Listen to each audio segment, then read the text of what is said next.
जिसकी संख्या काफी ज्यादा है। इनको रोकने का प्रस्ताव भी जो है, रजिस्ट्रेशन रोकने का प्रस्ताव भी हम लोग की तरफ से शासन में प्रेषित किया गया है। दूसरा जो है स्ट्रीट वेंडर्स हैं, जिनकी भी संख्या अनलिमिटेड और अनरेगुलेटेड है, उनको भी जो है रेगुलेट करने के लिए वेंडिंग जोन बनाना और लाइसेंस जारी करने के लिए प्रस्ताव जो है नगर निगम को भेजा गया।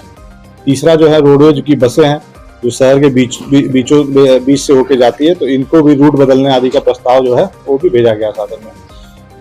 इसमें हम लोगों ने जो है इसमें ई रिक्शा के जो संचालन है इसमें समझ में आएगा, उसके थ्रू हम उसको जोन आवंटन करेंगे। जब जोन आवंटित हो जाएगा तो रिक्शा को पता रहेगा कि अब हमें इसी जोन में चलना, उस 3 थाना क्षेत्र में जो है उसी में चलना। उससे बाहर अगर जाएंगे, पकड़े गए सवारी ढूंढते हुए दूसरे क्षेत्र में, तो उनके खिलाफ कार्रवाई की जाएगी। अब वो सुनिश्चित करने के लिए कि वो अपने जोन से बाहर ना जाए, हम उसको कलर कोडेड स्टिकर्स दे देंगे। वो स्टिकर्स अपने वो स्क्रीन पर चिपका लेंगे, जिससे हमें पता चलेगा। स्टिकर भी हम लोग का सिंपल कलर कोडिंग होगा। जैसे अगर हम ये 16 जोन की बात करें तो ये 5 डीसीपी के अंडर में है, तो हमने अगर 5 कलर चुन लिए कि लाल, ब्लू, हरा, नीला, पीला, ये 5 कलर ऊपर के हो गए। और नीचे का जो कलर होगा वो जैसे डीसीपी सेंट्रल है, उसके अंडर में 3 है, तो 3 कलर नीचे वाले कलर हो जाएंगे। 2 पार्ट का कलर दिया, ऊपर का जोन का डीसीपी जोन का कलर, नीचे एसीपी जोन का कलर। तो अगर किसी भी रिक्शा का हमको 5 कलर हमने याद कर लिया 5 जोन का, तो रिक्शा को देख के समझ में आ जाएगा ये सेंट्रल जोन का रिक्शा है या किस जोन का रिक्शा है। तो एटलीस्ट जोन तो तुरंत समझ में आ जाएगा।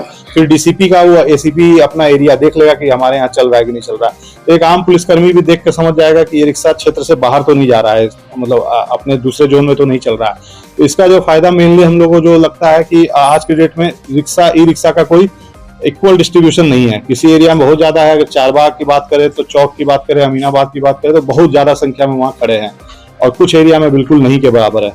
अब जब जोन की चॉइस हम मांगेंगे तो हम फोर्स करेंगे उनको कि फिर हम अपने हिसाब से रिक्वायरमेंट निकालेंगे। मान लीजिए कि जब चॉइस वो देते हैं तो चॉइस से ही हमें पता चल जाएगा कि किस एरिया में डिमांड ज्यादा है। जनरली लोग अगर चारबाग, नाका, चौक, इन सब जोन में वो संख्या ज्यादा भरेंगे। अब 50,000 में मान लीजिए 40,000 केवल चौक एरिया के लिए डिमांड कर रहे हैं, पहला जोन मान लेते, तो हम जान रहे हैं कि यहाँ पर ज्यादा डिमांड है और इतने लोग यहीं चलते होंगे, तो हम उस 40,000 से अगर सीधा हम कम कर देंगे कि 40,000 को हम देंगे, सीधा 36,000 रिक्शा वहां से हटेंगे। तो इस तरह से हमको एक रैशनल बेसिस बना करके, ताकि कोई विवाद ना हो, और इस तरह से हम इक्वल डिस्ट्रीब्यूशन या आवश्यकता के अनुसार डिस्ट्रीब्यूशन बने हर जोन में कम से कम।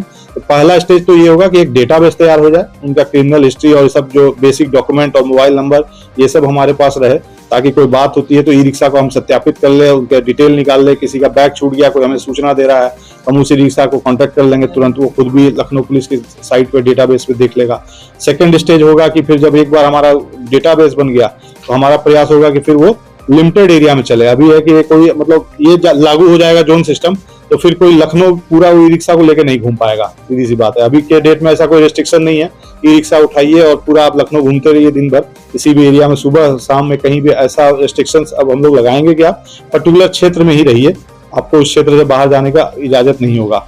बाद में कुछ सजेशंस और भी आएंगे, हो सकता है ई रिक्शा वालों को जब कोई समस्या फेस करेंगे तो हमसे शेयर करेंगे, उसके अकॉर्डिंगली मॉडिफाई कर लेंगे, उसके लिए हम लोग ओपन है।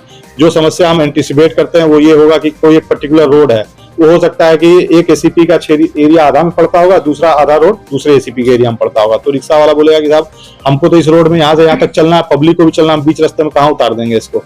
तो वो जैसे जैसे इस तरह के कुछ एक पर्टिकुलर एरिया में ही आएंगे तो उनको हम लोग व्यवस्थित कर लेंगे, उस तरह से उसका अलग प्लानिंग करके उनको लंबा रूट का फिर हम रूट दे देंगे।